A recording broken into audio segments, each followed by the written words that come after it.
5 महीने के बाद पाकिस्तान से भारत वापस लौटी है अंजू और अब अंजू की मुश्किलें बढ़ती हुई दिखाई दे रही हैं। गिरफ्तारी की तलवार लटकी हुई है अंजू पर। जानकारी दे दें कि एडिशनल एसपी दीपक सैनी का कहना साफ तौर पर रहा है कि अंजू के पूर्व पति अरविंद ने शिकायत दर्ज कराई थी जब अंजू उन्हें धोखा देकर पाकिस्तान पहुंच गई थी और नसरुल्ला से निकाह रचा लिया था।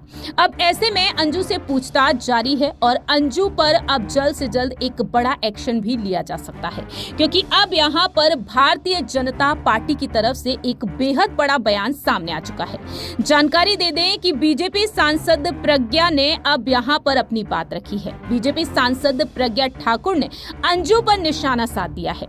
उनका कहना रहा है ये विक्षिप्त मानसिकता के लोग हैं जो देश के लिए हानिकारक हैं। उनका कहना है जो पार्टी आतंकवादियों के साथ है वही ऐसे लोगों को आश्रय देती है। इसके साथ ही शहडोल में पटवारी की हत्या के मामले पर भी सांसद प्रज्ञा ने अपनी बात रखी। लेकिन यहाँ पर देखा गया कि किस तरह से बीजेपी सांसद प्रज्ञा सिंह ठाकुर ने यहाँ पर अंजू को लेकर अपनी बात रख दी है और सवाल खड़े कर दिए हैं। तो फिलहाल देखा जाए यहाँ पर अंजू की मुश्किलें और भी ज्यादा बढ़ती हुई देखी जा सकती हैं। जानकारी दे दें 21 जुलाई 2023 में अंजू पाकिस्तान पहुंची और अपने प्रेमी नसरुल्ला से निकाह रचा लिया।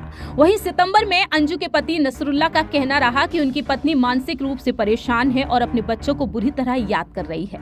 नसरुल्ला का कहना रहा कि अंजू अगले महीने भारत लौटेगी और साथ ही साथ उनका कहना रहा कि अगले महीने भारत वापस लौट रही है और इसके पास वापस जाने के अलावा कोई अन्य विकल्प नहीं है।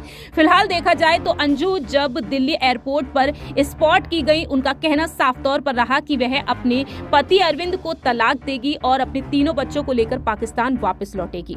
लेकिन अंजू का वीजा समाप्त हो चुका है और ऐसे में वह भारत वापस लौट आई है और अब यहाँ पर परिवार का सख्त फैसला ये है कि परिवार अंजू की शक्ल तक नहीं देखना चाहता है, क्योंकि अब देखा जाए तो पति अरविंद और यहाँ पर अंजू के जो तीनों ही बच्चे हैं वह भी अंजू से मिलना तक नहीं चाहते हैं और अब सोसाइटी में अंजू की एंट्री पर बैन लगाने को भी कह दिया है। तो सोसाइटी में सुरक्षा बढ़ा दी गई है। अब देखना होगा कि केंद्र की मोदी सरकार का भी क्या कोई बड़ा एक्शन इस पर देखने को मिलेगा, क्योंकि पाकिस्तान से अंजू भारत वापस लौटी हैं और ऐसे में ये एक गंभीर मुद्दा बनता हुआ नजर आ रहा है। इस खास रिपोर्ट में इतना ही। तब तक के लिए आप देखते रहिए नेक्स्ट 9 न्यूज।